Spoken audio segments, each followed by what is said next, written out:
We hang on one second. That's okay. We're looking forward to it. Very good. Welcome everyone to our board meeting tonight. Sorry we're just a few minutes late. We had a lot of business in our study session and we ran a few minutes over, but we'd like to get going. We'll start out tonight with the Bonneville High Tapestry Performing Choir singing Every Time I Feel, directed by Missy Kirby. And then we'll have our Bonneville High School student Zane Covington lead us in the Pledge of Allegiance.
Test. Okay. Please stand and recite the Pledge of Allegiance with me. I pledge allegiance to the flag of the United States of America and to the republic for which it stands, one nation, under God, indivisible, with liberty and justice for all. Let's give another hand to our choir from Bonneville High. Thank you, Mr. Covington, for the Pledge of Allegiance.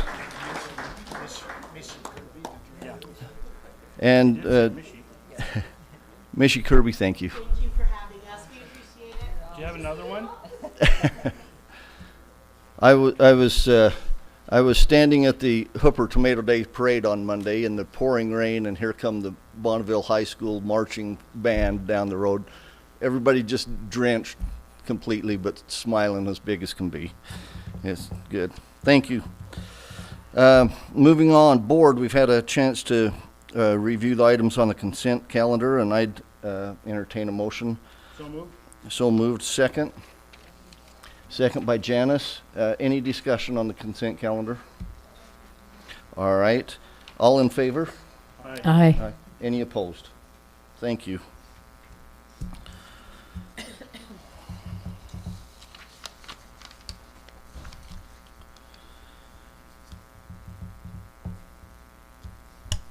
Let's move on to a presentation of our boundary study proposals and recommendations on a first reading. Mr. Brock Mitchell and Miss Mary Jo Williams, please.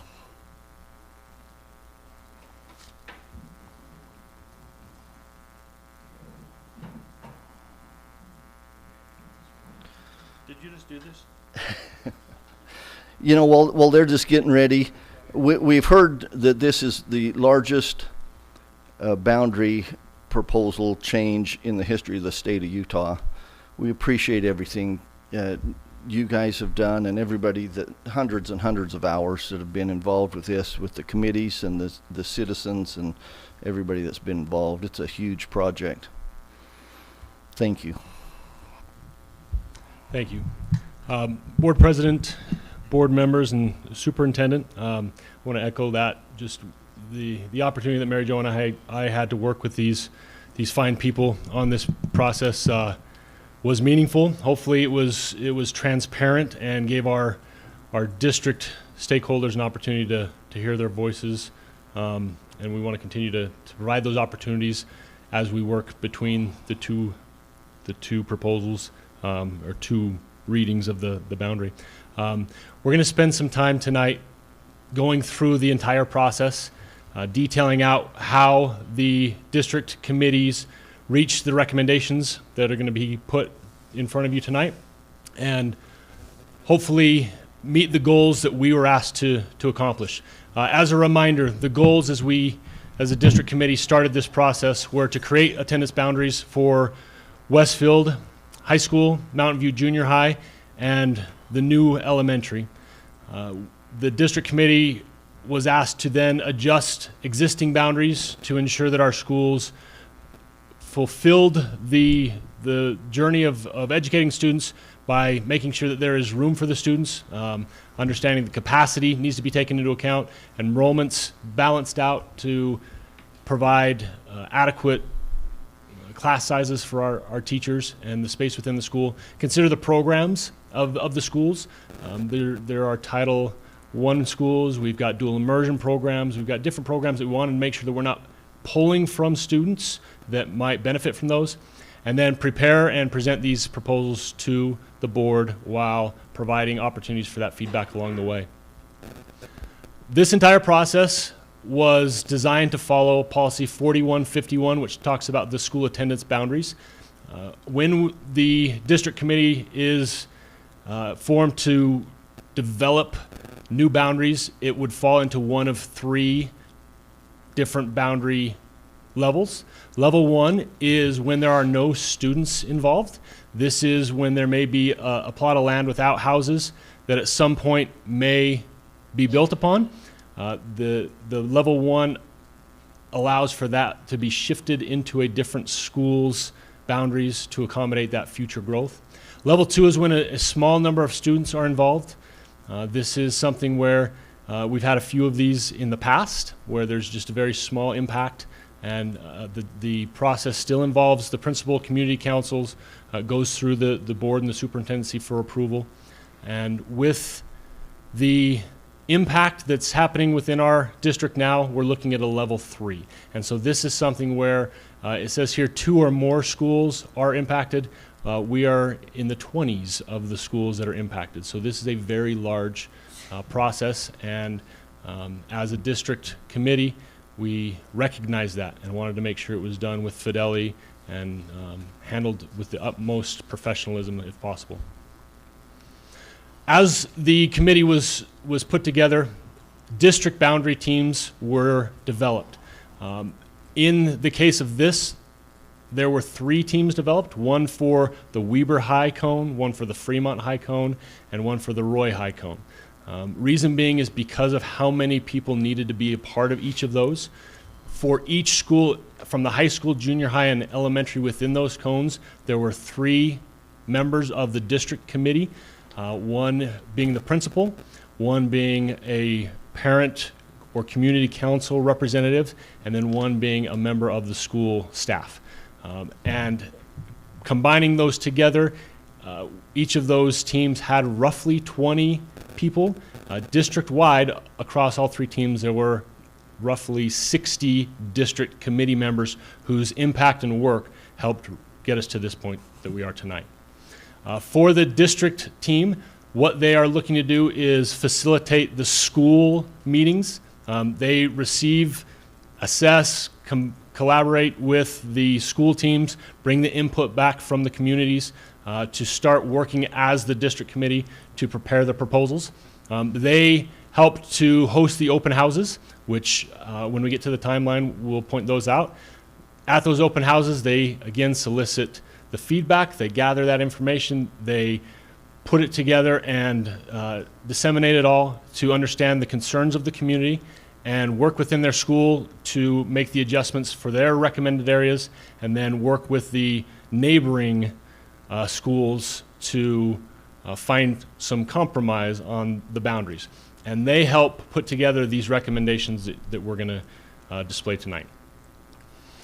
An additional group is the School Boundary Committee. This is a larger group for each school. Made up of this is the principal, the community council member, and faculty member from the district committee, as well as additional parent representatives, teacher representatives, and others that are assigned by the principal. Most schools in this situation that we were working through had roughly 10 members per school committee.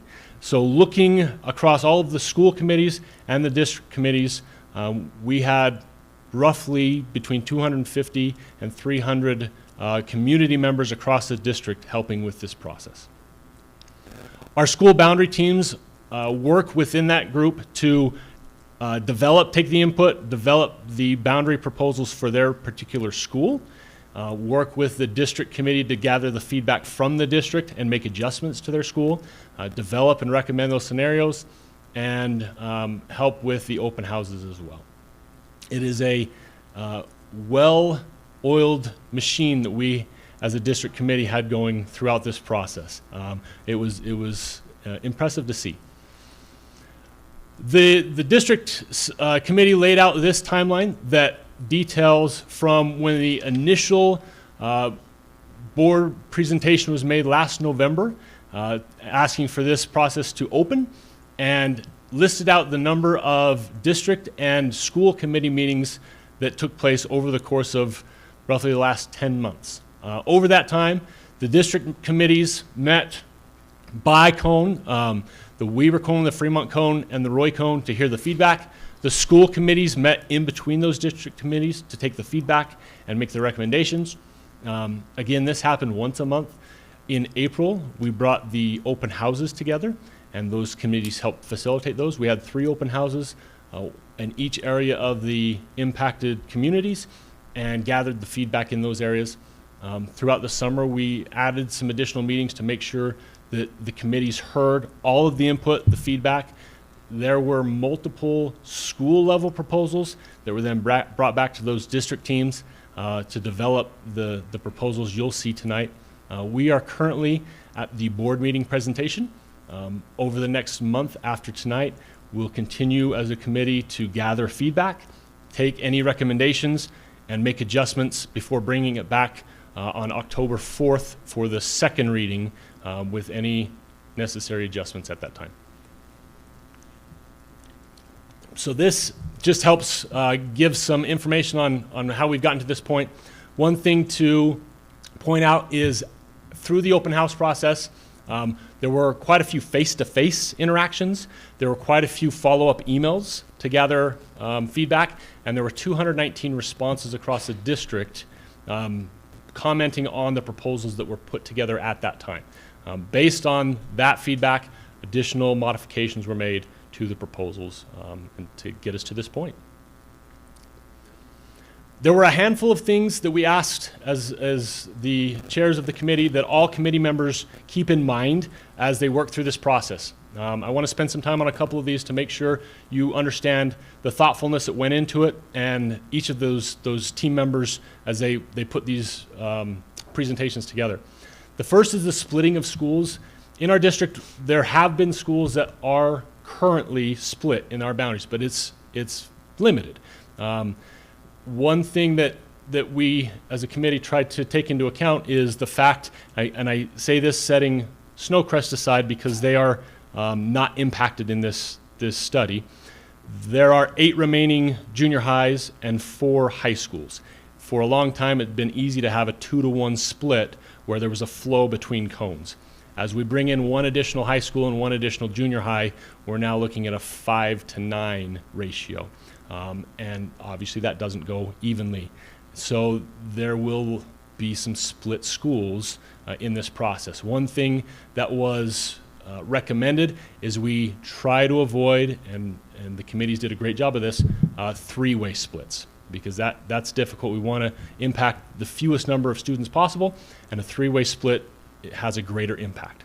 One of the key components is the safety of our students, the portables that we currently have, and the walk zones. As we get into the proposals, the walk zones were a key starting point. For the schools we currently have, we wanted to make sure that the boundaries envelop the walk zones whenever possible. Some of our schools are within the walk zones regulations, and so their walk zones overlap, and there's some natural breaks there. But for the three new schools, that was something that the committees were asked to pay attention to. Bless you. The safety of students with regards to busing, safe walk zones, we wanted to make sure that that was something that the committees always paid attention to. And then portables, whenever possible, if it is something that we can work to bring students into a building rather than have students out in portables, that was something that these committees tried to look at. That is something, with the concerns around safety in schools, to be able to lock the exterior of a building and have all of our students inside was a goal that we worked toward. Capacity and growth was a strong thing that was recommended over and over. We have many of our secondary schools and a few elementaries that are above current capacity, and so that put some strain on schools. So as these boundaries were drawn, we wanted to make sure that there was room for future growth, and so that was something that the committees worked towards. The dual language immersion programs, there was some concerns that those may be moved or shifted from school to school. We wanted to make sure as a committee to outline that the flow of those programs would remain as they currently are. There's not going to be any change to that program, and that's something that parents are concerned about. And so we wanted, as a committee, to make sure that was taken into account. At the secondary level, teacher preparation buyouts is something that weighs heavily on our administration. For a few schools, and I want to point these out, Fremont, because of their capacity, and really for all these schools it's because of capacity, Fremont has 58 teachers on a buyout, which means they don't have a prep period one of their days. A majority of their teachers have a double buyout, so they don't have prep throughout the course of the year. Roy High School has 52 teachers. Weber High School has 39 teachers, Rocky Mountain has 29 teachers, and Walquist has 22 teachers.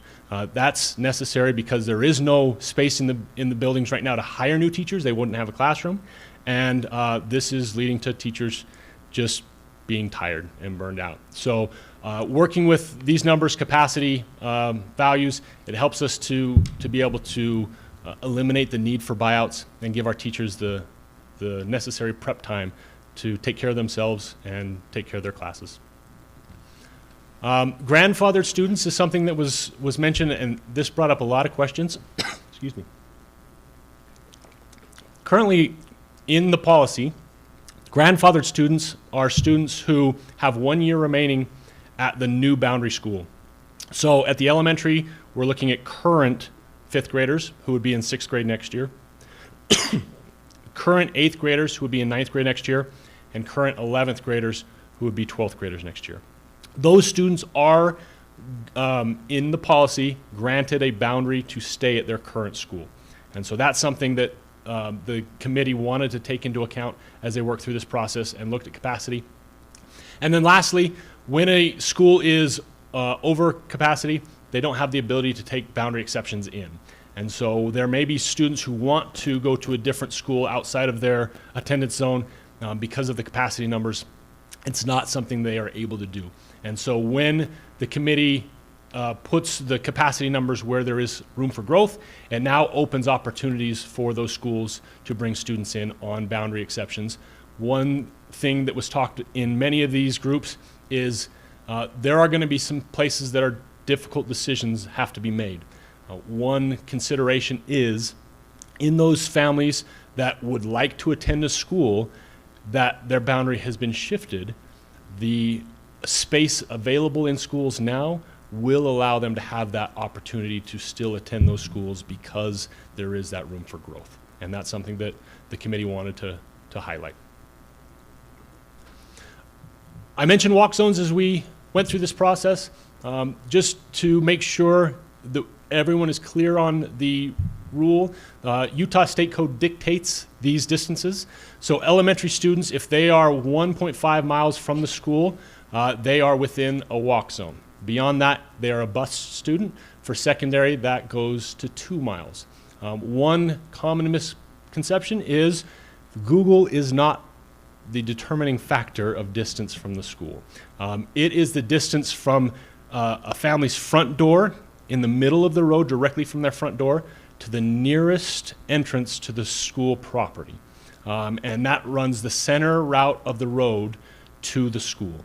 And so there is a program that our transportation department uses, and they can map out that 2 mile for secondary or 1.5 mile for elementary radius around the school to help determine the walk zones. And so that's something where as I'll show you in this next map, as things change and growth happens, the walk zone does become manipulated because there are new roads that are taken into account.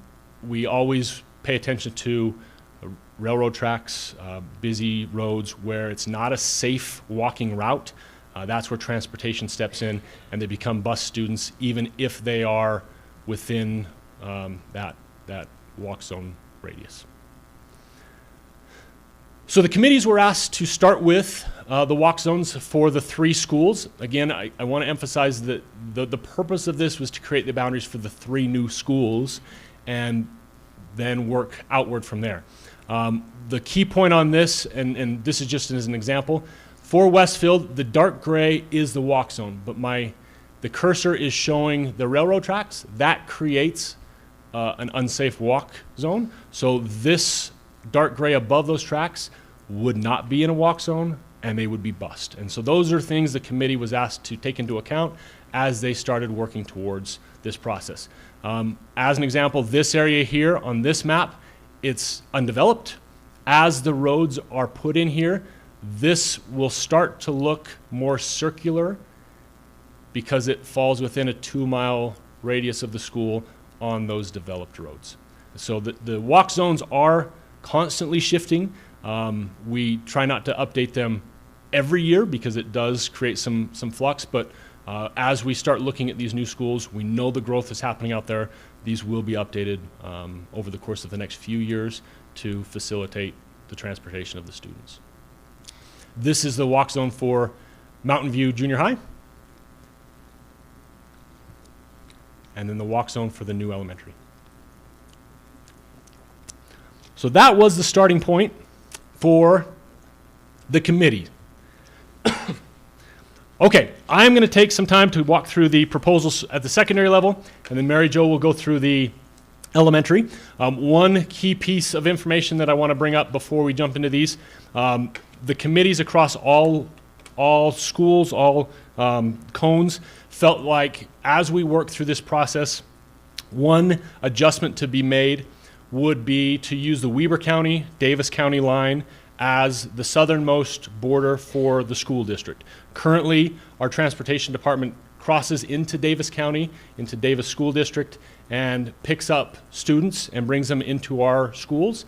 Currently, there are 31 students who are transported into our county at a cost of roughly $21,000. That is something where Davis County is building a new junior high and an elementary just across that county line. Those students would be within those schools' boundaries. However, they are more than welcome in Weber School District. We would love to have them.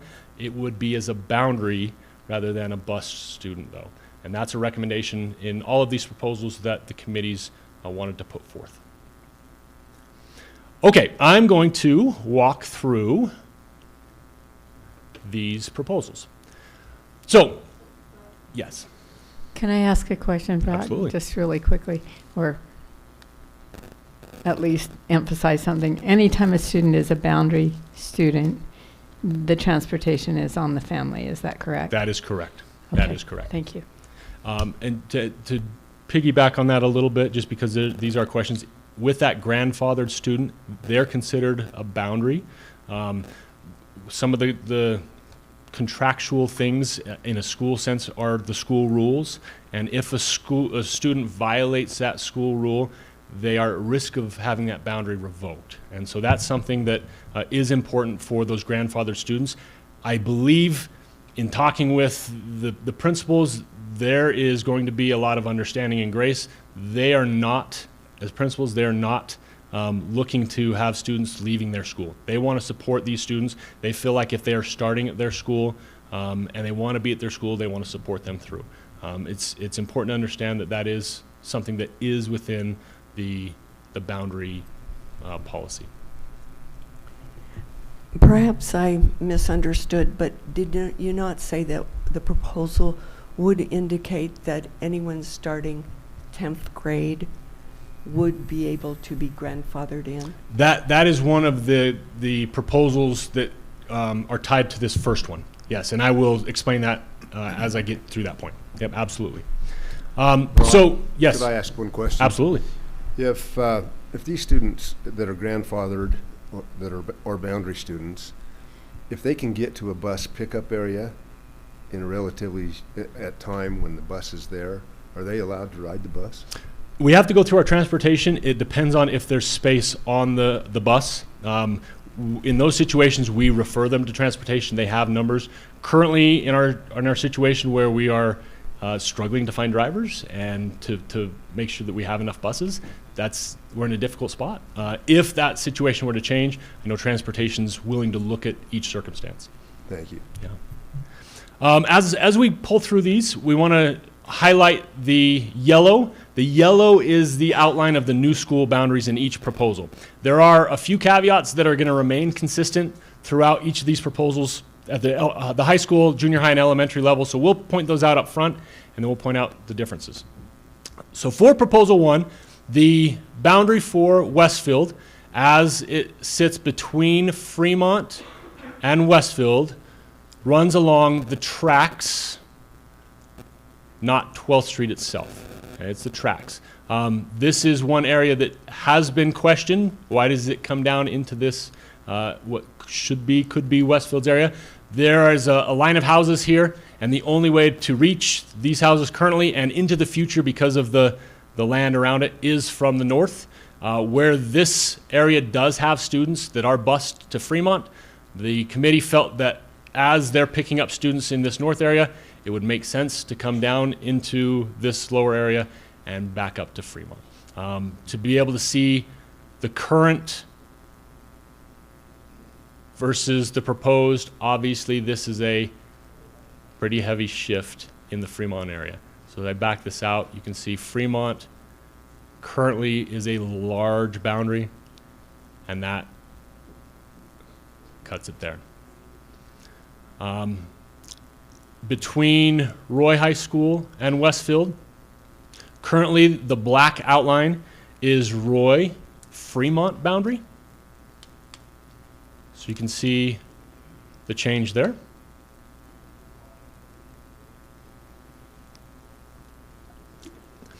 And those two lines for Westfield on both ends remain the same in both high school proposals.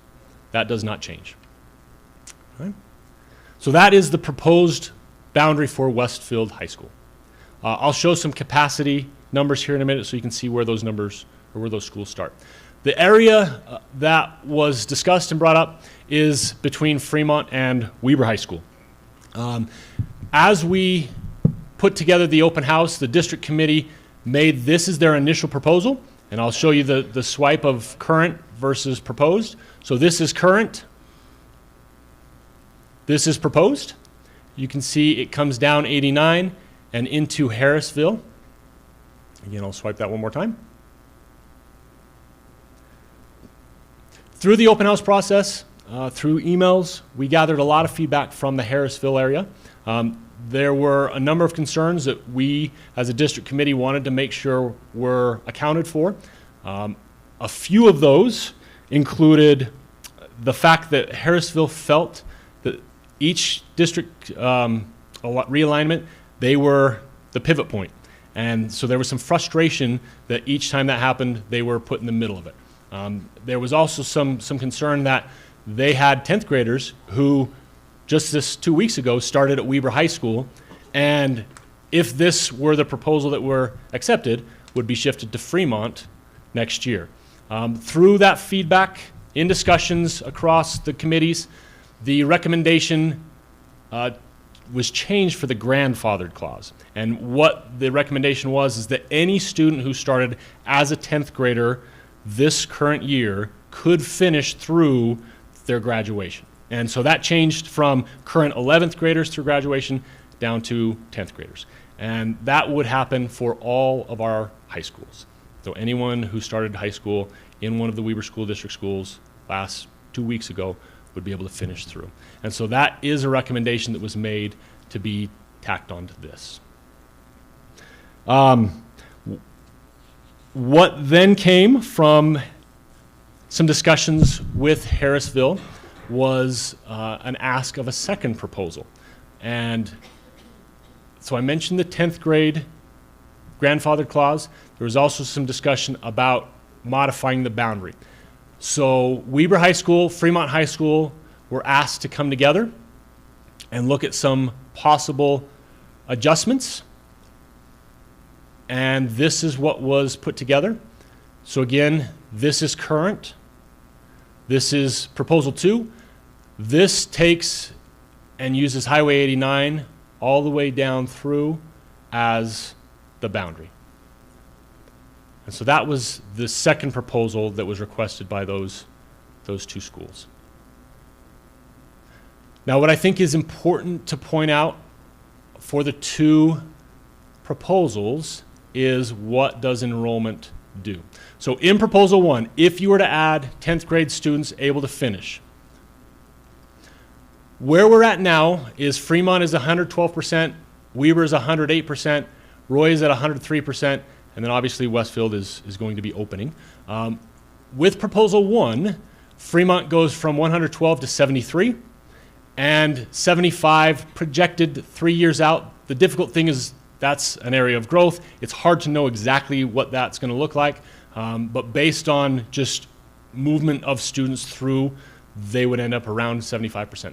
Weber High School at 108 drops to 94 and then 90. This allows for room for growth.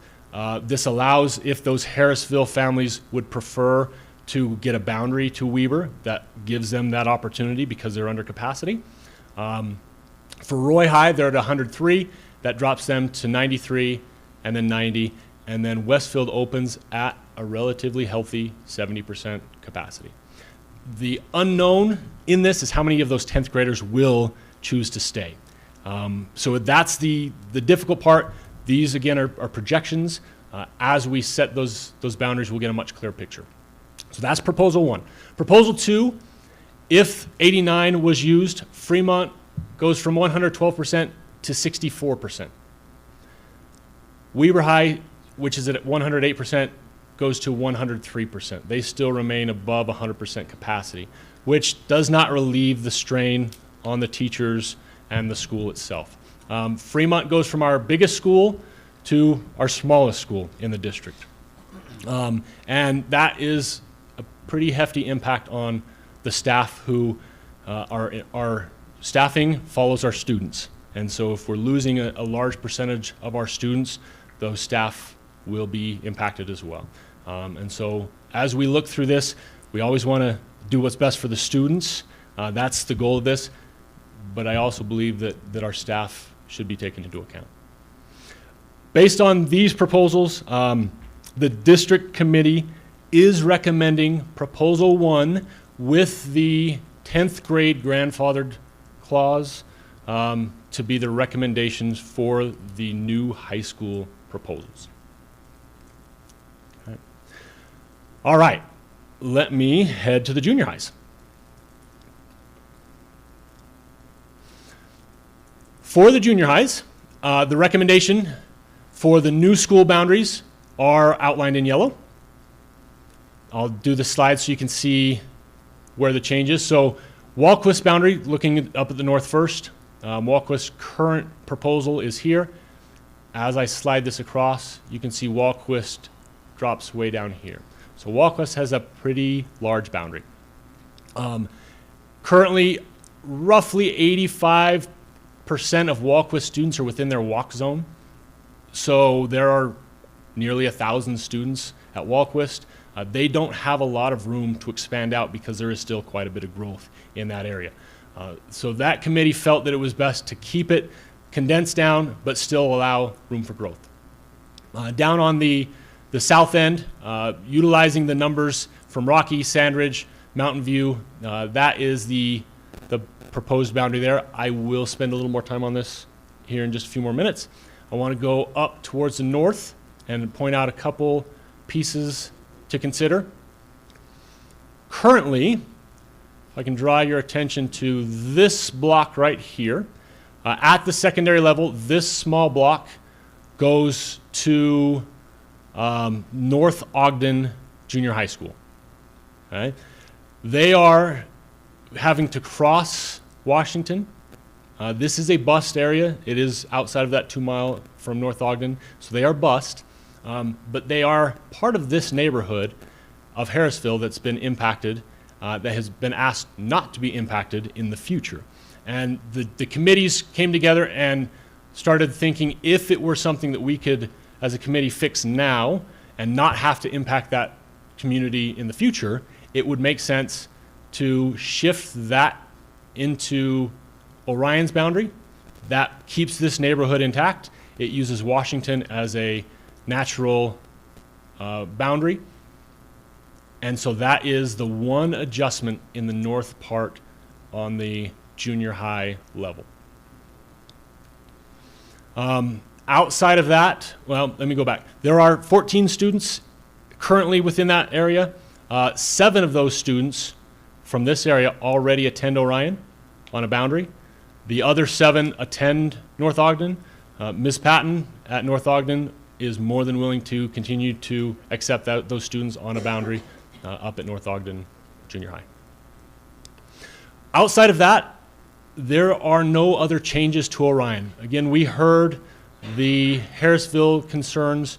Orion is at a capacity where they feel that they're comfortable. There's enough room for growth as the projected numbers work out that it doesn't need to impact them at the junior high level. So there is no change between Walquist and Orion. That remains the same for all 3 proposals. So as we continue on through the 3 proposals, I'm going to spend a majority of the time now down in this area. Currently, if you look at Rocky Mountain is here. Across the road from Rocky Mountain, the thick black line is Sandridge school boundaries. It's within Rocky Mountain's walk zone, obviously, but because of the building and the numbers for Rocky that are up in this area, Rocky is above or approaching capacity year after year.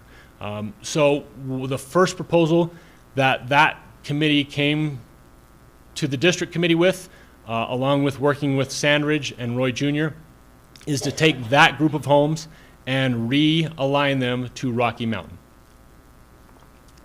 This square here is a hefty number of students, so it does impact and sway enrollment numbers pretty heavily.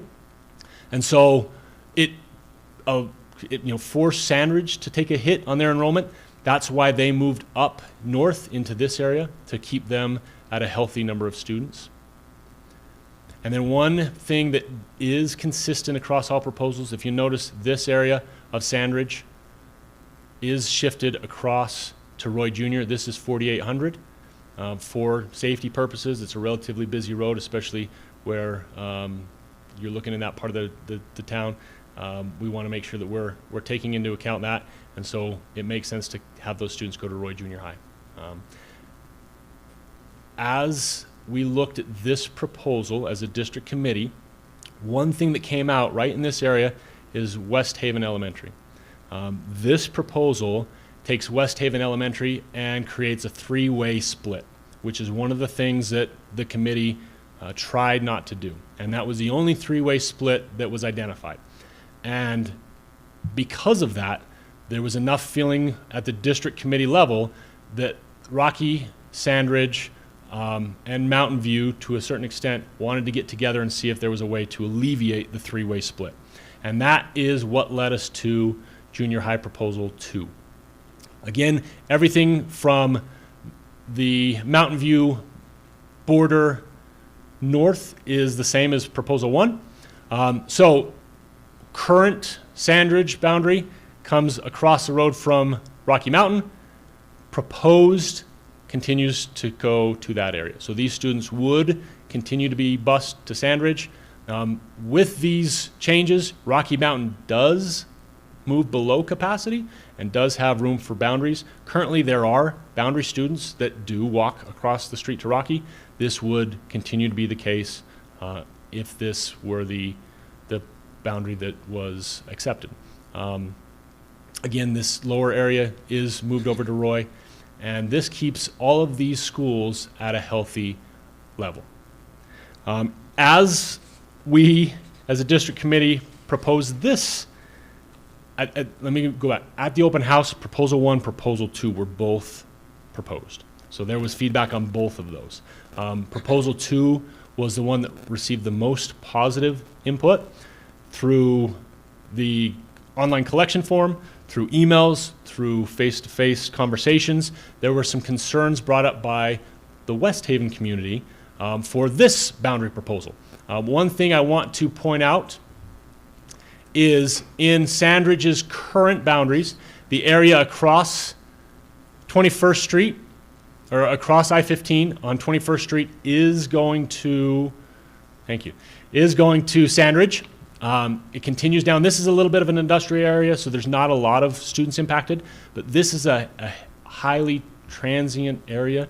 And so that is something where in the current Proposal 1, Proposal 2, those students are moved to Mountain View. It is a closer bus ride. It provides them with some opportunities at a school that has some resources to be able to support more transient students, trying to get those students caught up when they may be coming from other schools, other districts, to help them close those gaps.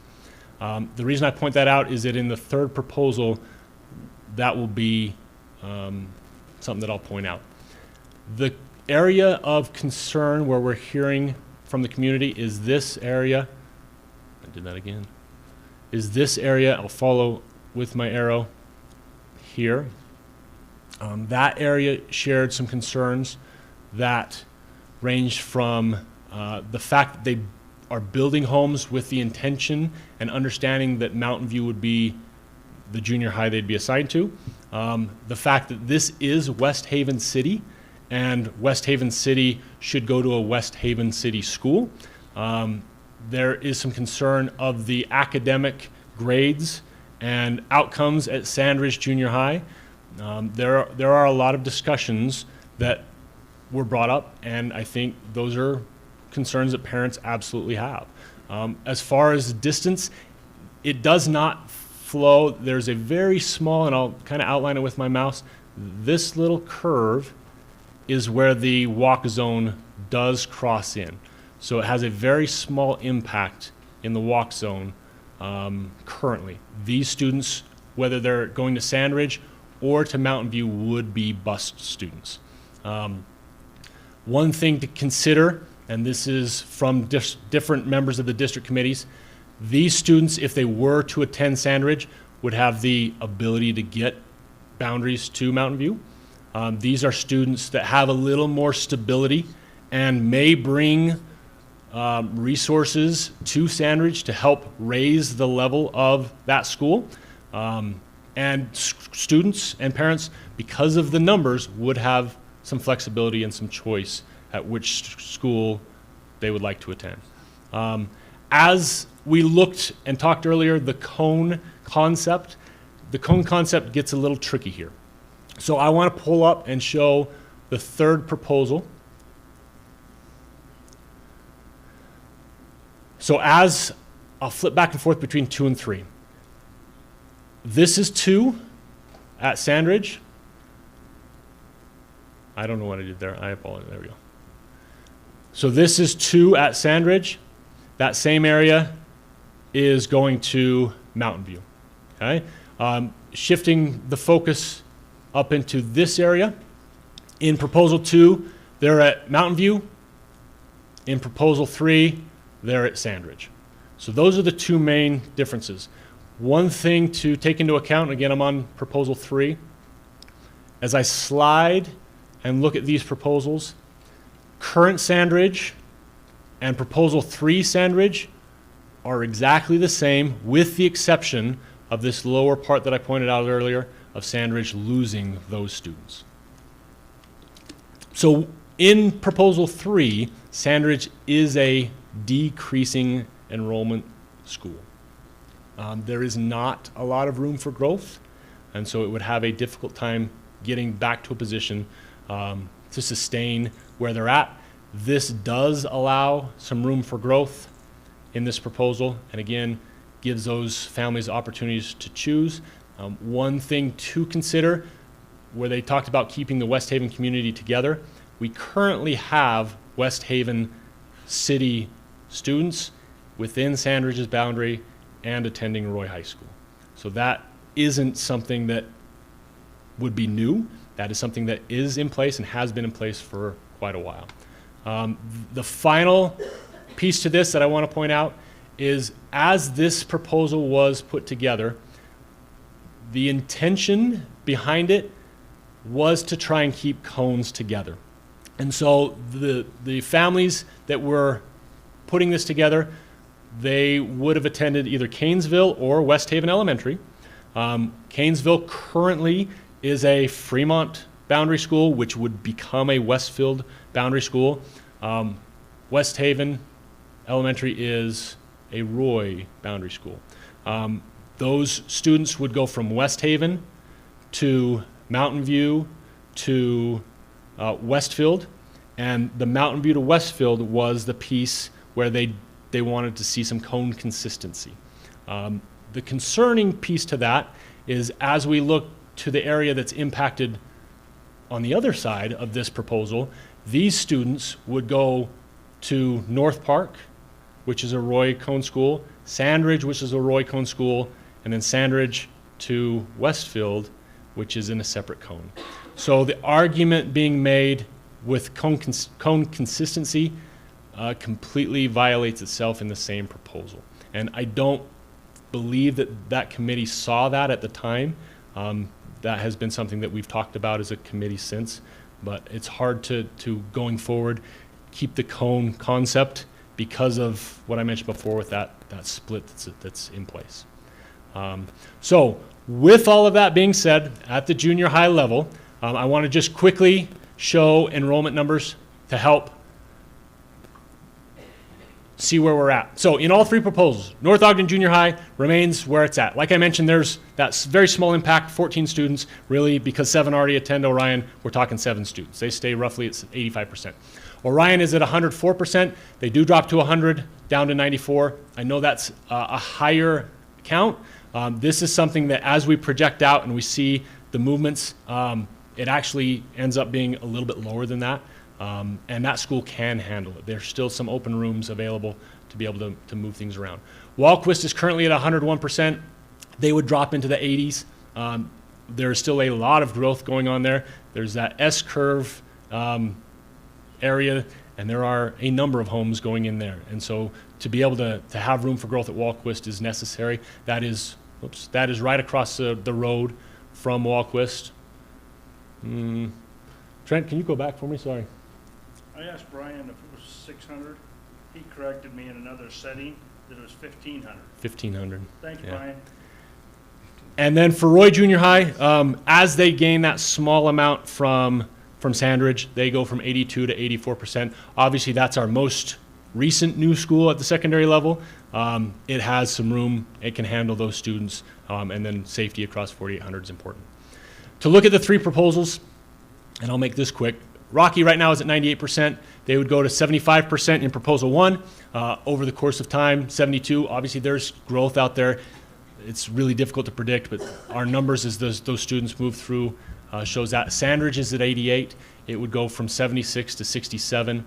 And then Mountain View would open at 56, and then quickly within a couple years, up to 70%.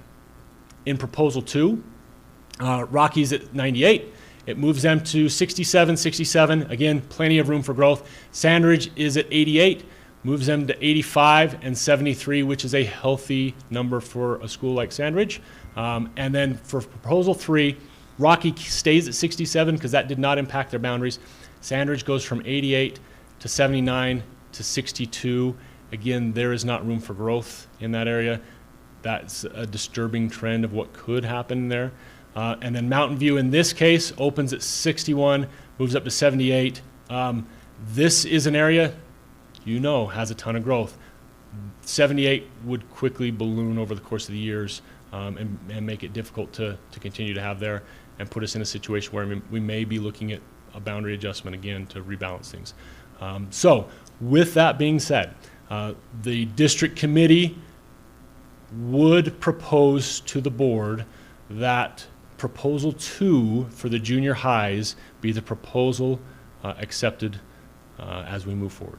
And I will turn it over to Mary Jo. Yes.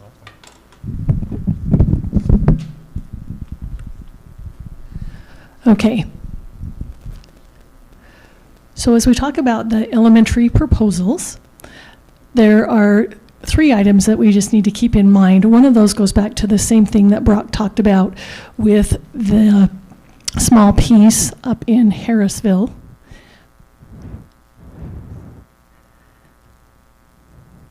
So right here, a similar situation occurs in the elementary that we have a small number of students, maybe 13, that attend Green Acres Elementary right now, that are in the boundary for Green Acres Elementary. We have probably 7 of those students that are already on a boundary exception to Pioneer, and probably another 4 or 5 that were 6th graders and are no longer there, so it leaves a small number of students that would be impacted by this. And our principal at Green Acres is happy to have them come as a boundary exception, but it does keep them together in their neighborhood with those other students. So that is consistent in all 3 of the elementary proposals that we're going to talk about.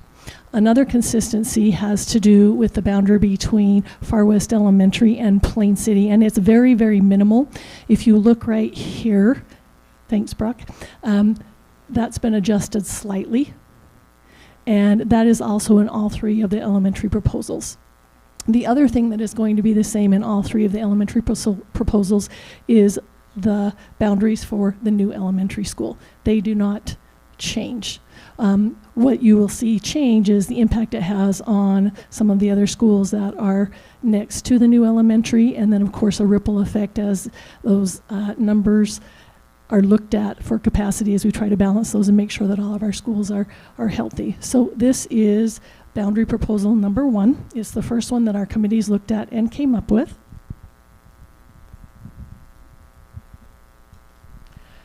There are 6 schools that were impacted in this first proposal. Canesville, of course, West Weber Elementary, Hooper Elementary, Country View, Freedom, and West Haven.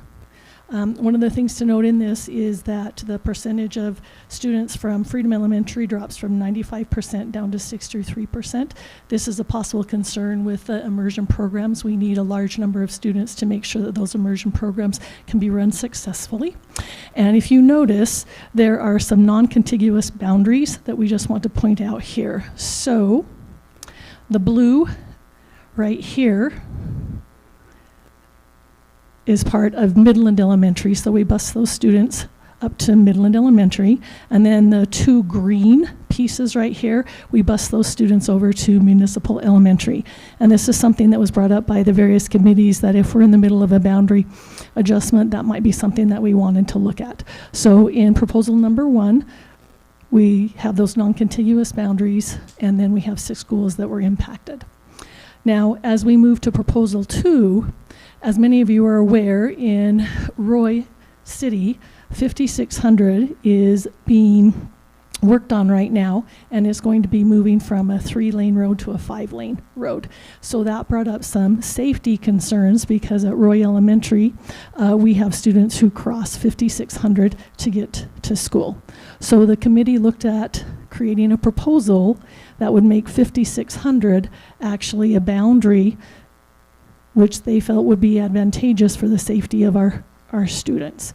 Now, as you look at the changes with this proposal, Freedom Elementary is impacted.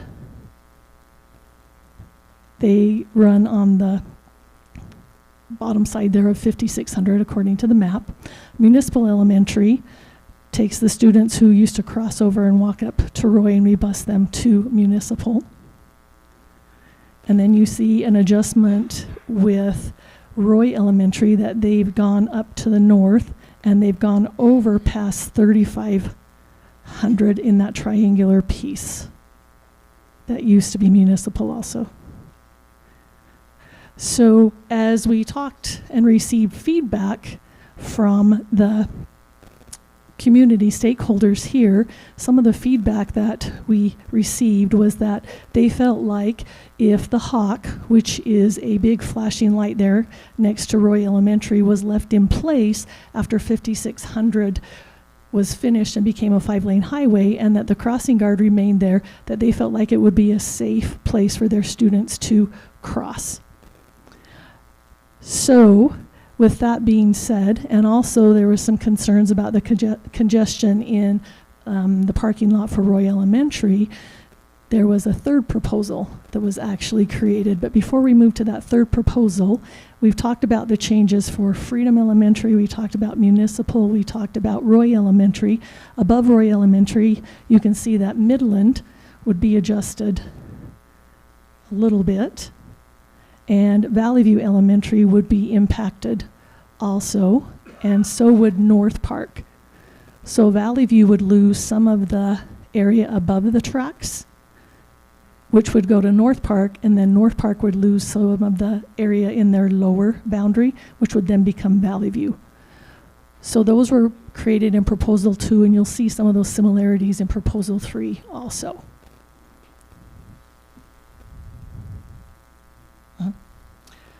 So once again, the boundaries for the new elementary are the same. Those for West Weber remain the same. Hooper remains pretty similar. Country View remains similar. West Haven similar. But you see that the boundary for Freedom Elementary has changed.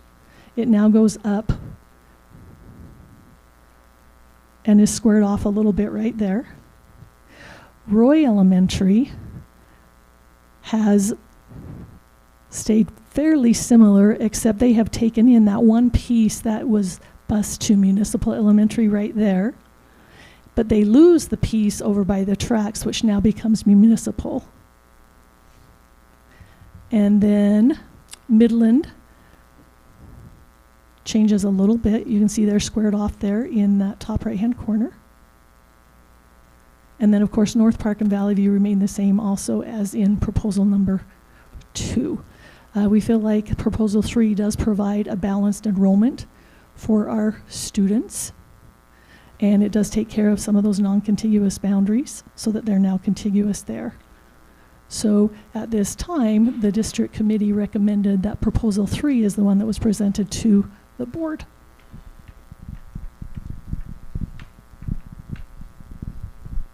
So just as a point to recap, so after the studies, the committee meetings, the feedback, the proposal from the district boundary committee would be for the high school, Proposal 1 with the 10th grade students grandfathered in. The junior high is Proposal 2, and the elementary is Proposal 3. And we present that to the board on first reading. Thank you, Ms. Williams and Mr. Mitchell. We appreciate all your hard work. It's been going on for a long time, hasn't it? We'll now open up to the public hearing portion of tonight's meeting. We didn't have anyone who signed up electronically, but we do have a few people here that have signed up at the door. As a reminder, we'll give each person up to 3 minutes to offer some comments and feedback. When you step up to the mic over here, please state your name, the school that your children attend, the city of your residence, and the topic that you wish to address on this. and whether you're representing yourself or a group. So let's move forward to that. We will start out with Jenna Lee Hyde, and Nicole Williams will follow. Good evening, brothers. Good evening, ladies and gentlemen.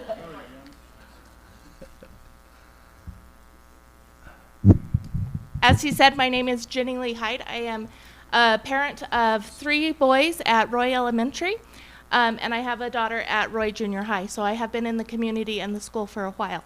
I am here for myself, as well as several other parents who are here to support me, and many, many others that I have spoken to over the last few weeks as we've tried to get out the word of this boundary proposal that would send us, who now currently walk less than half a mile, to Roy Elementary, and would make us walk 1.3 miles to Municipal Elementary. As Ms. Burrell pointed out, there is the bridge over the train tracks on 5600, and from experience with the junior high, those students are not bused.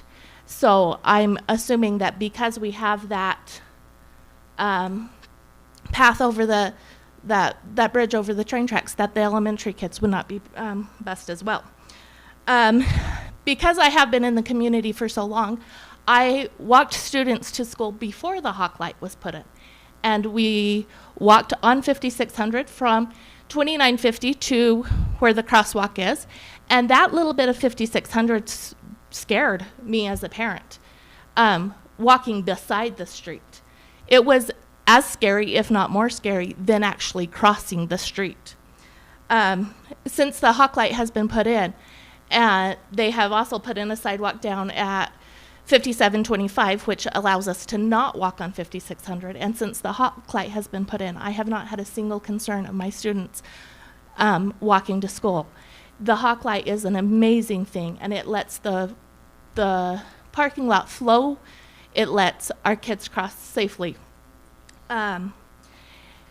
If our students walk to Municipal Elementary, we go from a 5-minute walk to a 29-minute walk. Now that is according to Google Maps. I have not walked it myself yet, but it is a 1.3 mile walk.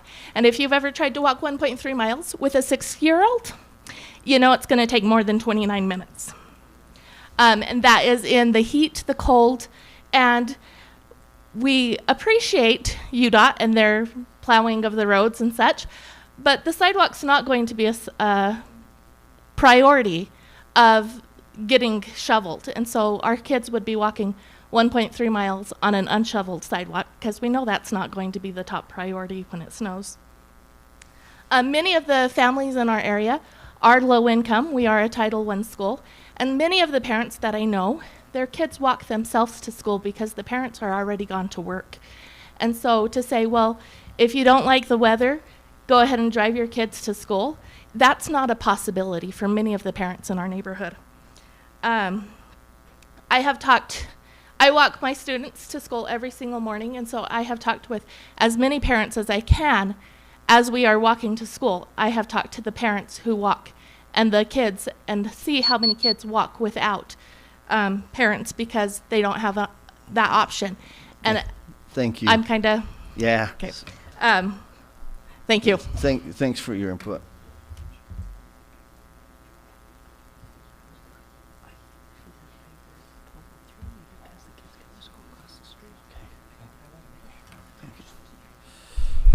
Hey, Paul.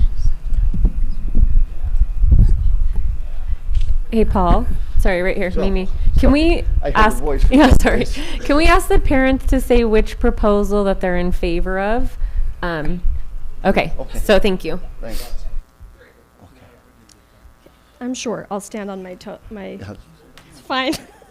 Okay, so my name is Nicole Williams. I'm also from Roy Elementary. I have 2 kids there. I live in Roy. I'm for Proposal 3. I also am the Roy Elementary PTA president, and I'm on the District Boundary Committee. I have been since the beginning, so I've been in all these meetings and have been very involved. So I'm speaking on behalf of myself, but again, taking polls and stuff from other people. But I also just wanted to say thank you. Like, I have actually been impressed with this process. I think it's been enlightening, but a really thought out process. And I actually really appreciate the feedback that they've been getting and that they listened. I feel very heard with concerns with Proposal 2, particularly, and that they then are presenting Proposal 3. And so some of what I am saying, I also appreciate, is it Mr. Hales that had done all that research? That was awesome. So some of what I'm saying you've kind of already heard, but I want you to hear it from my perspective. So I live on the south side of 5600 and would be impacted greatly with that proposal number 2, and wasn't very excited about it. I know it's a busy road. It's going to be busy. I feel with the infrastructure that's there and will continue to be there. And I confirmed with UDOT at back to school night, I had some questions and some serious concerns. And they helped me a lot with that. That I feel good about continuing to send our kids across the street to Roy Elementary. And kids have to, unfortunately, have to cross busy roads across the state all the time. It happens. It's not just this one. I also just want to say a lot of the concerns that I've heard in the meetings and other places have all been from people outside of Roy Elementary. They haven't necessarily come from the parents who live there. I have talked to people. I have not heard one parent from who I have talked to, and I'm not making this up, that have said, now I don't want my kid to cross the road. We still, as our community, want to go to Roy Elementary. There are so many intangibles with where we attend. And we know that the boundaries are going to change a little bit. That's happening, and that's okay. But I don't think it needs to change as dramatically as what is proposed in number 2. I think we can save most schools, keep the schools at the center of their boundaries. And I did send an email to actually all of you on August 29th. I hope you were able to read it. I did detail some more concerns and other things, and I have many parents that said they sent some too. So anyway, I hope you're able to read it, and I appreciate your time. And again, proposal number 3 would be my choice. Thank you. Suzanne Sterling, please.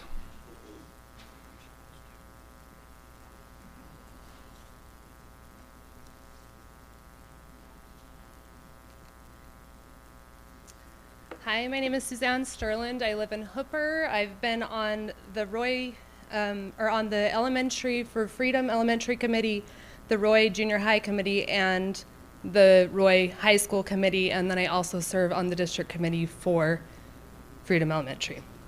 I just want to ask for more time for the elementary discussion amongst committees. We kind of went from high school, junior high, and then elementary.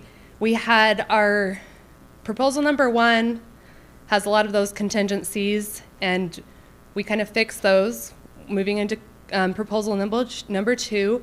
And with proposal number 2, we knew that Roy had concerns that they didn't want Roy Elementary School, didn't like the boundary cutting down 5600.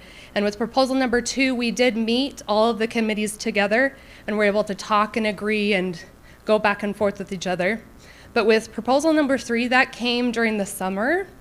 And with me serving on all these committees, I had no idea about that proposal until this week.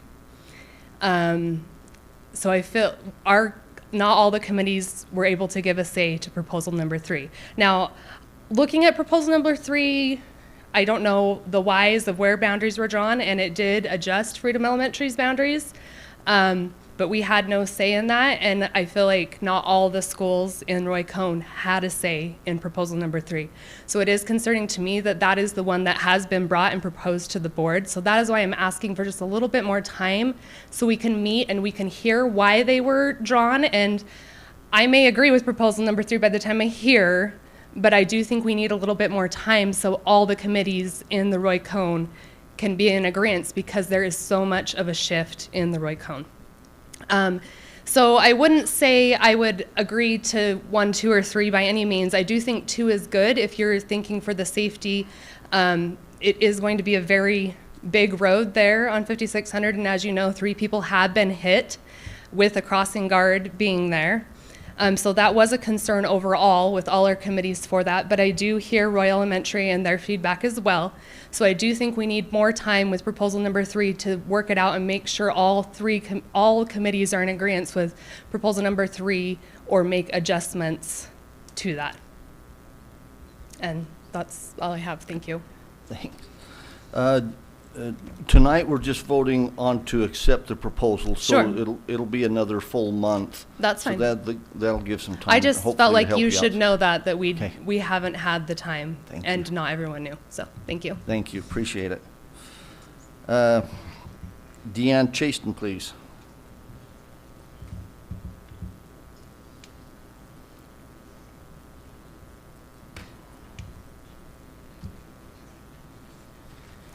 Hello, I'm Deanne Chaston. I live in Southwest Roy. I've had children in the last 13 years go through Midland, Roy Junior, and Roy High. And my major concern, and I'm also on the Roy Junior Boundary Committee, my major concern from the beginning was the non-contiguous elementary schools that fed to Roy Junior High. And we have just a few, well, 2 little communities that got bused passing Freedom. Well, we were closer to Freedom and closer to Roy, but we went to Midland. So my children went to elementary school with people they did not go to school with at the junior high. And that was my major concern. So I'm very glad, hopefully, that proposal 1 is out of there, because we have Midland completely separate. We had, I think, was it Lakeview, completely 2 separate places going to one school. And I believe Municipal was 3. And that is very damaging to the kids' social progression from elementary to the junior high. That's why I got involved. So I'm glad to see that we're on to proposal 2 instead of 1. That helped me out a lot. And I wanted to note too that about half my neighborhood, even though we were in Midland's boundaries, they got boundary waivers to go to Freedom. Some people put their kids in the Spanish immersion program, not for Spanish, just so they could go to school with their same people in the elementary could go to school in the junior high together. So I just wanted to point that out, that half of my neighborhood didn't even go to Midland, they went to Freedom anyway, which proposal 2 puts us in, and I think that makes sense. And I am glad that we are open and transparent about, you guys got to hear from Roy Elementary parents, and I'm not one of those, and I'll openly admit that. But I heard when Brock went through things, you talked about 4800 South being a busy road. You talked about Washington being a busy road. You talked about Highway 89 being a busy road. You talked about the railroad. 5600 South belongs in that same category for safety. Suzanne noted we've had 3 people hit. You're going from a 3-lane to a 5-lane. You're going from 35 miles an hour to, I think, 45 miles an hour is what they're going to be doing. And also consider the visibility, the sun, when you're going on 5600 South. I'm not going to say if I hate 3 or not. Like Suzanne, it snuck up on me. I didn't know about it. You change boundaries so not very often that please consider the safety of 5600 South, because if you're not going to be changing this for 10 years and you have 3 more kids hit, I'm just wanting to make sure that you make that difficult decision between safety, and I'm not even exactly sure, like Suzanne said, why the boundaries were redone from 2 to 3 on the Roy Elementary. So I'm just glad that you have been apprised of the situation, and I don't envy your making that decision. Thank you. Thank you, Mrs. Chaston. We appreciate it. Did you have something? Oh, we just lost Mr. Mitchell. Would Mrs. Williams, would you, Mr. Mitchell, come up and just state one more time the proposals for us, please, just real quick? Absolutely. And I think it's important, this is something that we've talked quite a bit in the committee meetings, is the purpose of this was to create the boundaries for the new schools, and we know there may still need to be some work, so I appreciate those comments. And that's what this next month is for, is to continue to iron out some of those areas that there is a concern. So the recommendation that the district boundary committee is making is at the high school level, proposal 1, with the 10th grade students grandfathered and able to graduate at their current school if they so choose. The junior high level would be proposal 2, and the elementary proposal 3. And we present those on first reading. Wonderful, thank you. Board, you've heard the committee's proposal, the recommendations on a first reading. Could I have a motion to recommend those proposals on a first reading? Bruce, thank you. A second? Second. John, any discussion, any comments anyone would like to make? Go ahead. I so appreciate what the hundreds of people have gone through to arrive at these decisions. I vote to support 1, 2, and 3 with the understanding that there will be more discussion. I have very well heard the comments from the public and their concerns, and the fact that 3, they didn't feel that they got enough information soon enough on it. So I will vote yes with the anticipation that there will be more discussion. Thank you. Any other? Bruce, go ahead. Yeah, I think what I would like to say is I think the beauty of this system is that we do have time to restudy and reevaluate some of those areas. And we may have made the right decision now.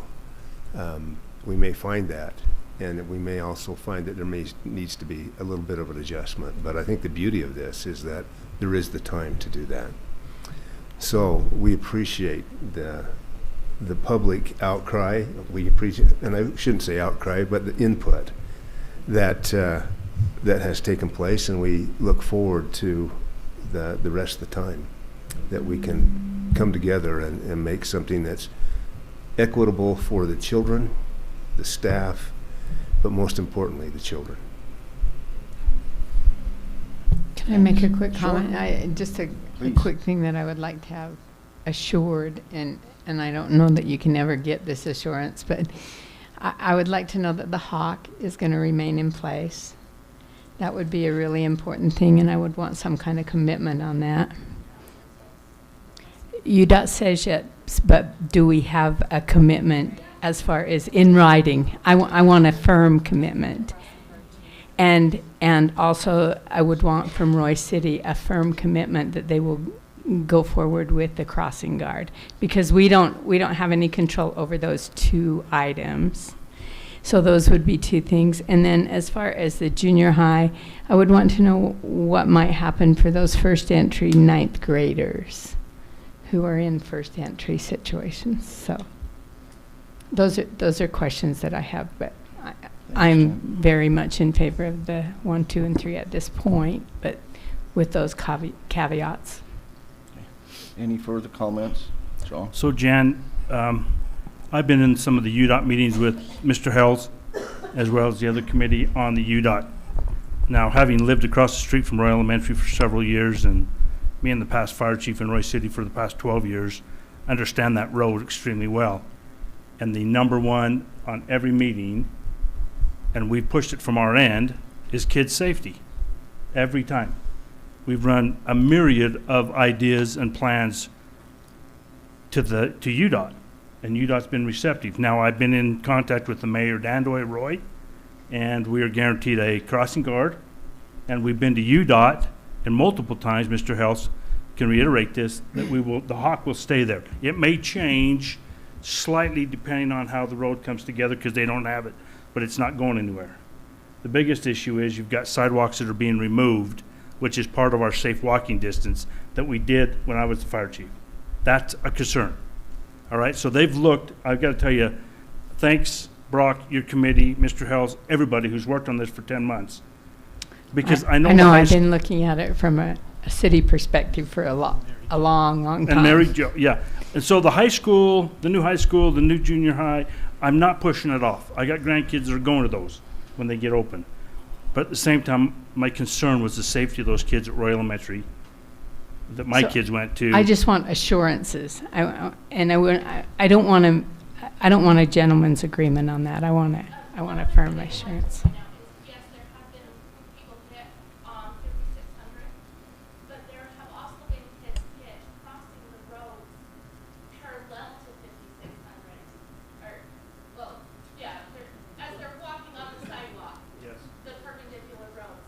And if my kids have to walk to Municipal, they have to cross 5 of those intersections before we even get into the neighborhood. I haven't looked at the path after we get off 5600, but those small crossings without crossing guards and without lights are more scary to me as a parent than the one with the light and the guard. Well, what my reassurance was when you mentioned tonight that, and Mr. Hells had said, there's several parents walking with their kids. Now, I understand it's a Title I. I brought those concerns in that kids are getting sent alone, but somebody's scooping them up and taking care of them, which brought my stress level down. I'm a former teacher, and so I have no problem telling other people's kids how to behave. Well, and I'm good with that, so thank you very much. But there will be some temporary fencing going up that keeps you on the south side of that, those lots. In the next 2 years, if we have to walk, we have to cross 5600 because there are no soft sidewalks. Walk up a mile and cross back to the south. Again, the hawk's there, so thank you. You know, I'm all for the proposals.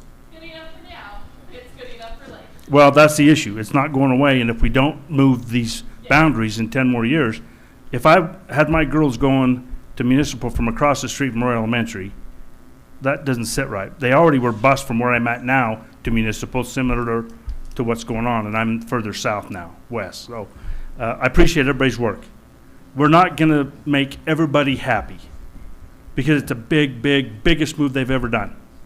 But my concern as a board member is the safety of those kids trying to get to Roy Elementary safely to get a good education and get back. And thank you to the caring parents who are taking them under their wings and getting them there. And we're going to do the best we can with 20,000 cars, 45-mile-an-hour speed limit, and citizens of Roy that'll help us. So thank you very much. Thanks, John. Doug, you had a comment.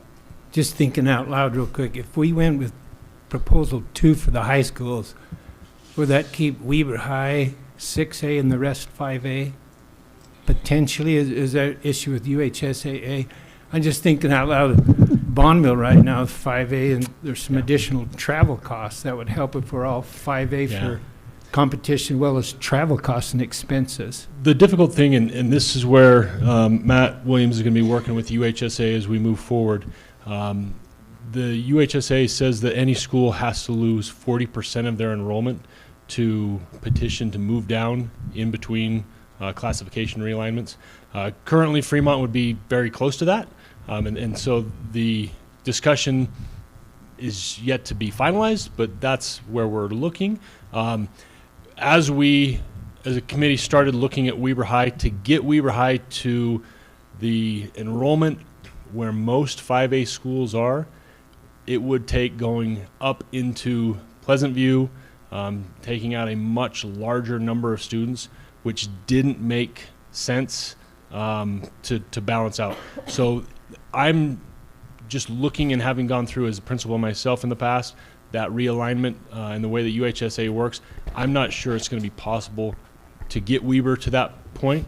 And it's likely that where Fremont ends up and where Westfield ends up in the near future, because of growth, there may be an opportunity they end up back in the 6A because of the growth. But currently, where Roy, Bonneville, most likely Westfield ends up as a 5A. Fremont may petition to that point. I just am not in believing that Weber is going to have an opportunity to get to that. What's enrollment Roy's enrollment right now for them to be 5A? So they are on the bubble, and as a bubble school, because of some socioeconomic participation numbers, there are reasons that you can petition, even overriding your enrollment numbers, to move down classifications. Perfect, thanks. Can I make a comment outside of that? I just wanted to say, first off, I wanted to thank everybody who's been in this process, whether it's if you're at the school committee, moving on to the district committee. I wanted to thank Brock and Mary Jo. They've spent a ton of time on this. I wanted to thank Trent in the back. He probably has put in a ton, and every time I ask him for a question, he gets right back to me. So I wanted to thank him for that.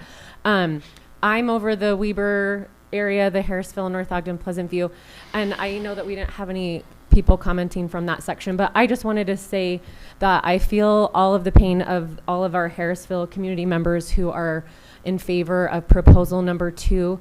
And so I've spent a lot of time working to learn more about that, and I appreciate all the people at the district who have answered all of my questions, because I've had a lot. Because I do think, as we're working on this, that as we do this big boundary adjustment, that we do it right now, or correctly now, so that we're not making changes again in 2 years and in 3 years, and especially to that Harrisville community that, you know, if we do go with proposal number 1, that we're not flip-flopping them back to Weber, and I don't think that will be the case. I also, and while I do feel everybody's pain who, you know, has either bought a house thinking that they're going to live in or go to a certain school, or they have friends at a certain school, that boundaries do need to change. And then specifically at Weber High, I do feel like we have an obligation to lower enrollment there, specifically with our teachers as well as students, and safety there. So I just wanted to make those comments specific to the Weber High community, and that I am in favor of high school proposal number 1. Anything else? Let's go ahead. We'll move out of our public hearing portion of the meeting, and then we'll move on to some other agenda items. But first, we need to open up to our public comment part of the meeting. And we have one person who has signed up to make some comments on that. The same. We didn't have the actual vote. Oh, I thought we did. No. Okay. All in favor? Aye. Any opposed? Thank you. Thanks for keeping me straight. I'm going to get John a 2-before so he can just slap me to the back of the head. Okay, we'll open up our public comment portion of the meeting. We have one person, Aaron Stevenson, who has signed up. Same guidelines go with this, with the 3-minute time limit. Mr. Stevenson.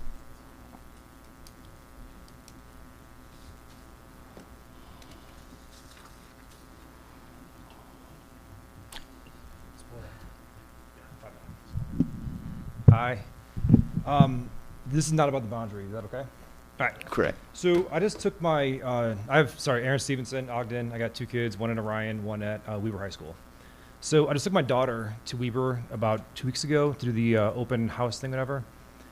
So to my understanding, the law that says don't put up like political stuff in your classroom, that somehow doesn't incorporate pride flags. Can I get an agreement? That doesn't? Because I saw a bunch of pride flags in all the classrooms, so I was kind of curious about that. Pride being the pride movement, you know, the LGBT thing.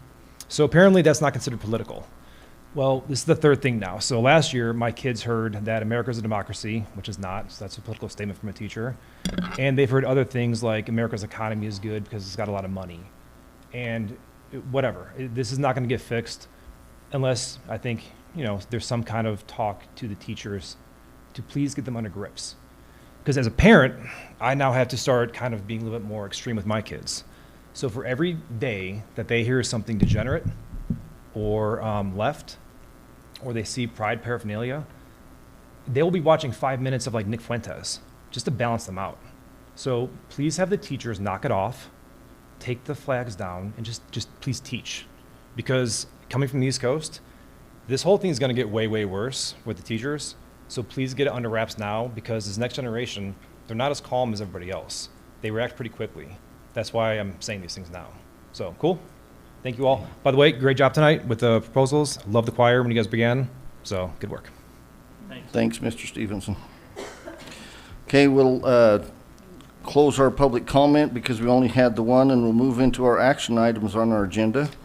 We'll start with Dr. Robert Peterson and Mr. Doug Larson, please.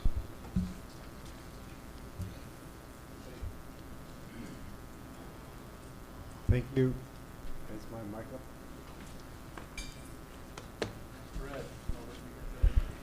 Thank you very much, President.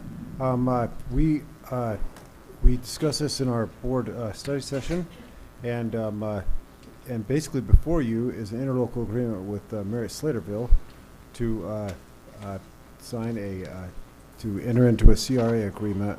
And we have Mr. Doug Larson here to kind of explain some of the basic details of and summary of what we've already discussed and learned earlier this evening. Thank you again, board members, superintendents. Nice to be here with you. And I've enjoyed listening to the comments. Growth is an interesting concept. And who would have thought at 5600 was a 5-lane road?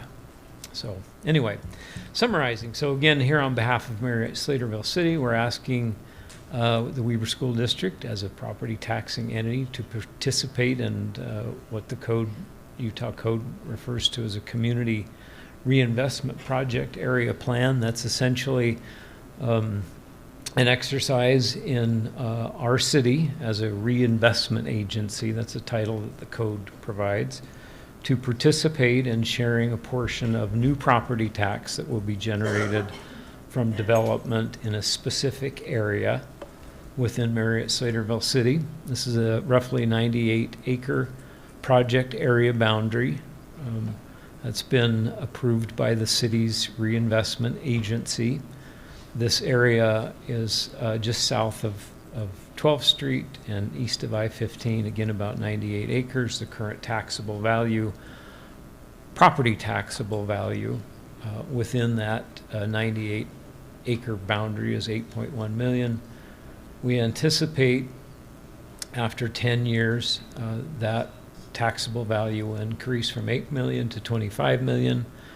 The tax increment period, we're requesting the entities to participate or provide a portion of the new tax revenue that will be generated from development within this area is 10 years. We're asking the taxing entities to provide 50% of the new tax revenue that will be generated.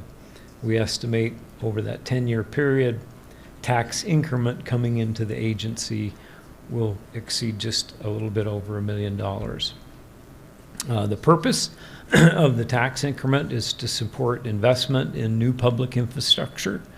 The interlocals and the project area plan limit the use of tax increment to only being utilized for public infrastructure.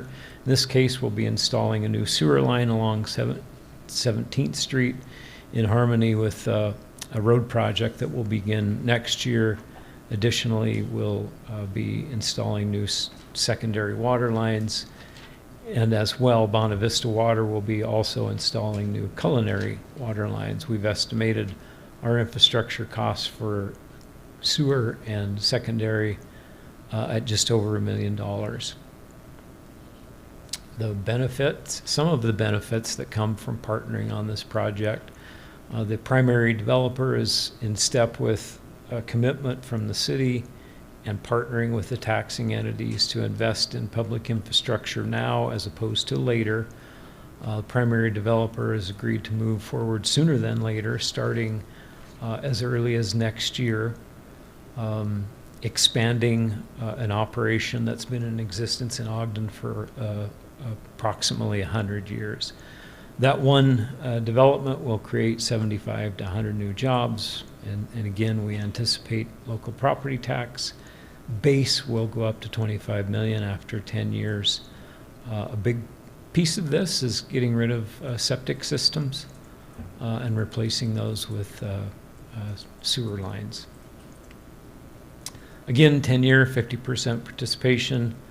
As a detailed budget, how we develop those numbers, it's important for you and the public to understand that the property tax that you're currently receiving from that 98 acres, about $44,000, and we'll go over that next slide, you'll continue to receive.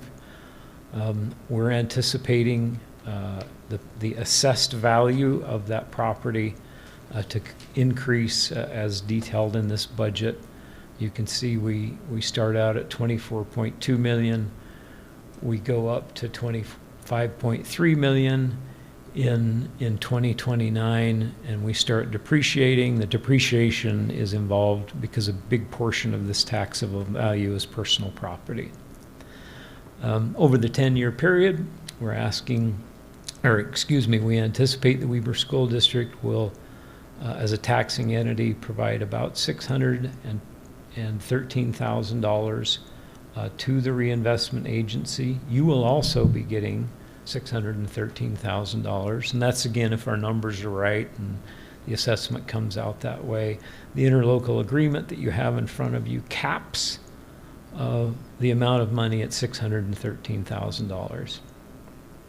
A portion under the code, a portion under the code, when tax increment exceeds $100,000 a year, the code requires us to take 10% of that and support moderate income housing project area plans, which the city has a housing fund and a housing authority. So we're anticipating a portion of that tax increment revenue going into the housing fund. I mentioned earlier that currently from the 98 acres, the district is receiving just about $45,000 a year.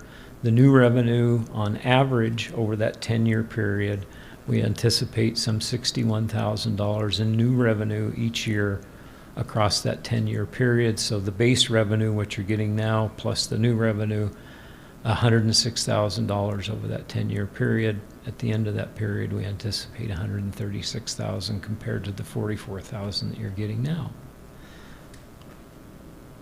You have an interlocal. Trent, can we go to that? Thank you. This is perfect. So on page 2, the important part is that you see the interlocal agreement between the school district and Marriott Slaterville's reinvestment agency caps the tax increment revenue coming from the school district at $613,000. In the paragraph above, we anticipate that the project will trigger no later than 2026. Later on in the interlocal agreement, it binds us to no later than December 31st, 2026. You have a guiding principle policy that you smartly developed as a board. The 10-year 50% is in line with your policy. The anticipated development within the area will focus on commercial and industrial, not retail and residential. And it also requests that the tax increment trigger within the 3 years. So the request is in harmony with the guiding principle that you have. So with that, any questions? Doug, did you not say, or maybe I could remind you that there was also a program that we could do CTC? CTE. Or CTE with Rod Belknap. Rod, yeah, look, Rod's awake. Did you not mention that at one point? Okay. That was in the context, and thank you for bringing that up. That was in the context of our housing set aside. I mentioned earlier that 10% of the tax increment, if it's over $100,000, we're required to take 10% and put it in a housing authority. If cities or communities that are proposing these things don't have a housing authority organized, that 10% goes to the state housing authority, the Olene Walker Housing Trust Fund, and the state gets to decide. Good thing in our case, we have a housing authority. We have met with with Rod and the folks out at the technical school and talking about an idea and a vision this Marriott Slaterville has for a moderate income housing plan. We're actually considering tying it to displaced veterans, given the increase in rent and market rates to own a home, and focus on housing for veterans and working with the school district and their construction program and their technical program to involve students in building the homes for that project. We're a ways down the road, but we're building funds, and that's the intended use of the housing funds on behalf of the city. Thanks, Doug. I appreciate that. Sure. As a district as well as, the right thing to do. Thanks. Yeah, you're welcome. Any other questions? No. That 98 acres, is it all zoned commercial right now? Or is- Not all commercial. There's some of it that's agricultural, That's some still of in it's green commercial, but in order for the permit to be issued, the city will adjust the zoning in concert with the plan development. Yes. Thank you. Dr. Peterson, Mr. Thanks. Doctor. Yeah. You got the, thanks, Doug. You're welcome. So our recommendation, we think this is a great partnership with Marriott Slaterville City. Is a classic reason why the state legislature passed CRAs, so that tax collecting entities can work together to improve the area. And so I would recommend, board, that we approve this interlocal agreement. Okay, thanks. Any other discussion from the board? If not, I would entertain a motion to approve the interlocal agreement to enter into a tax increment financing agreement to support infrastructure needs of the Marriott Slaterville City Central Business District East, CRA. Can I have a motion on that? That was a mouthful. Janice, thank you. A second?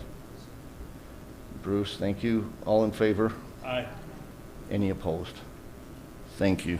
Thank you again. Thanks, Doug. Appreciate all you do for us.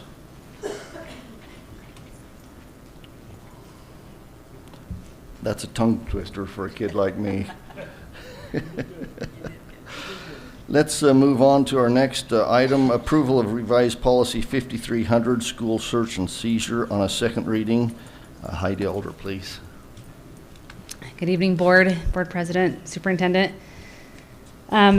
We have a second reading on policy 5300, which is the revision of the school district search and seizure policy. Last month, if you recall, we presented this to the board, revising some of the specific procedures by which administrators pursue searches of students who have been reported to or suspected of having contraband. And the board adopted the policy on first reading, and I present it here tonight for the board to approve of the policy upon second reading. Okay, thank you.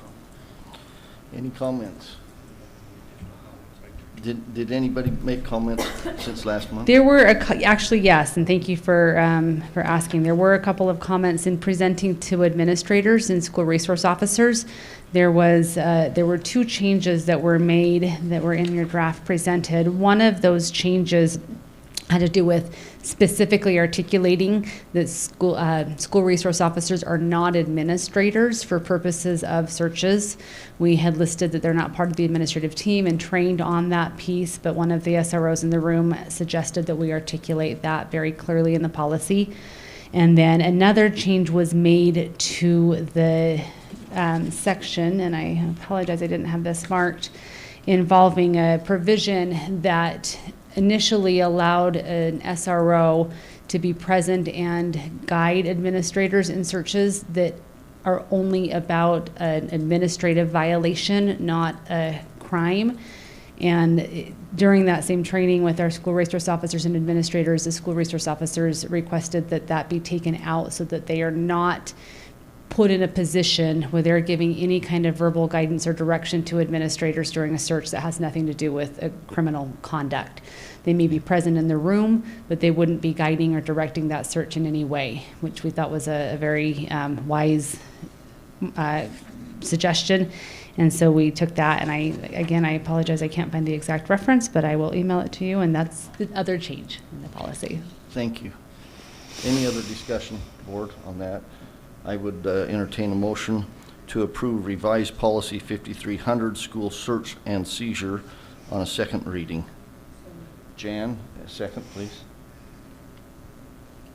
Kelly? All in favor? Aye. Any opposed? Thank you. Thanks, Heidi. Let's see on for that one, and now we'll go on to approval of the renaming and revised policy 2110, school resource officer policy, on a first reading. Policy 2110, Safety School Resource Officer, is a policy that's required by recent legislation. Any LEA, local education agency that has school resource officers, are required to have a policy articulating the relationship with the SROs and the structure of that relationship. Our policy has 6 various sections. It outlines the purpose and philosophy, policies and definitions, explains the purpose of what school resource officers are to do in the schools, primarily maintain a safe, healthy, and productive learning environment and act as role models for our students. And there are some procedures for selecting school resource officers. State law requires that we work with local law enforcement agencies in the selection process of our school resource officers.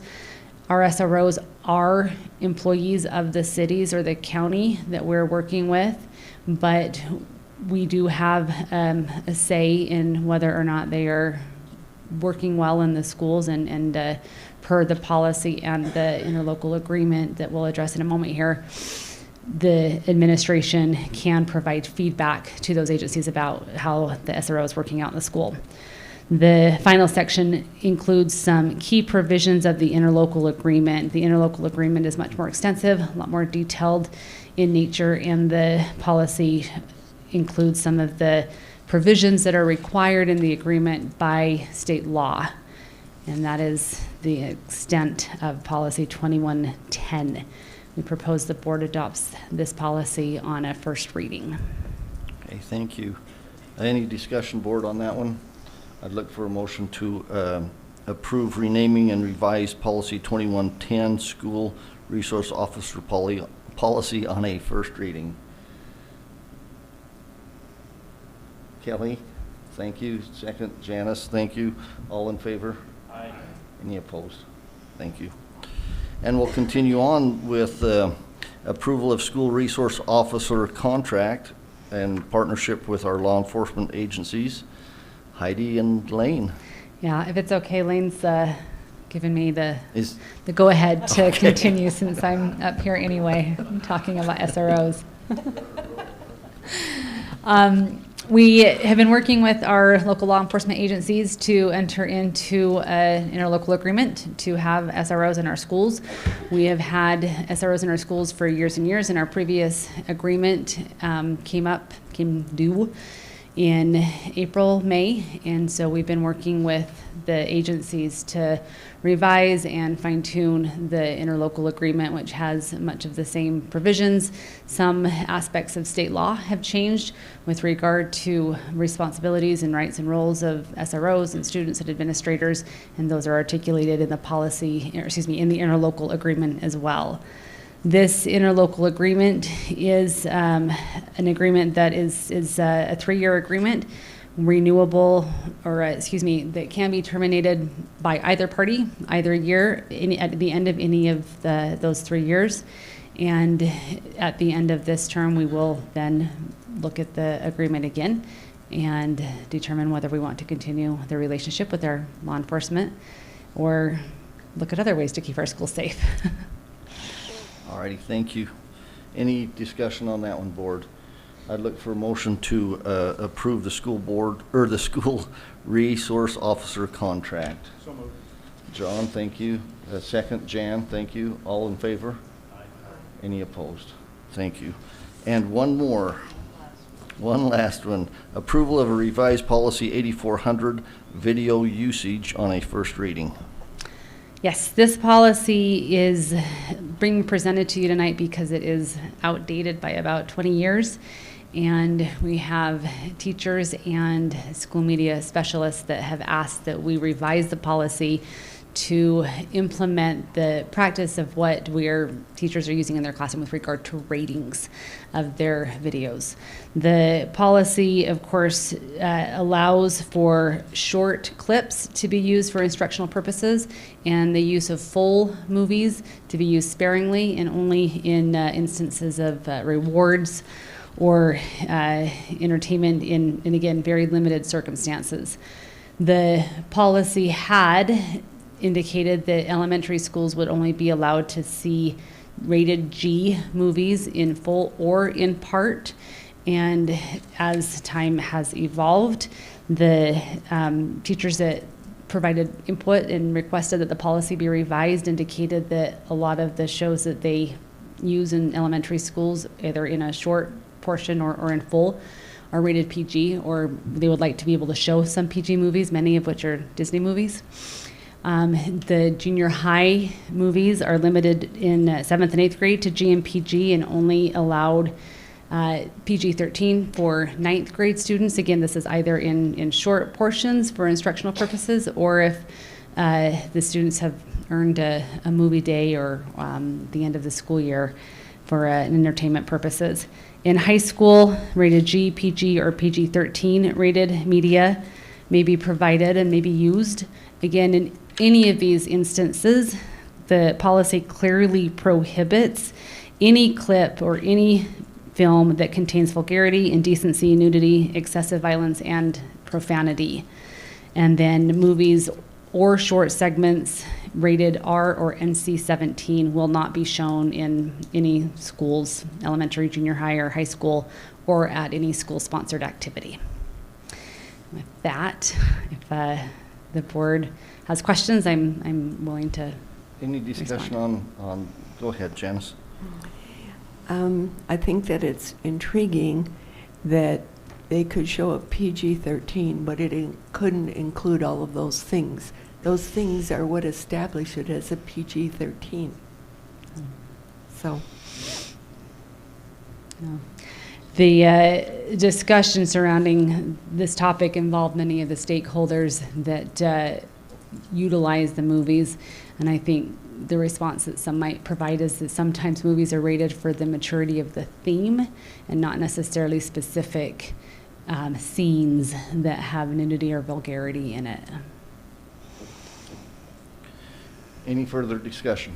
No, I didn't have any discussion, just whether or not we wanted to talk about parental notification if it was necessary. And I don't know if that's something we could talk to other teachers to see if that's something they feel is necessary for the PG-13 segments.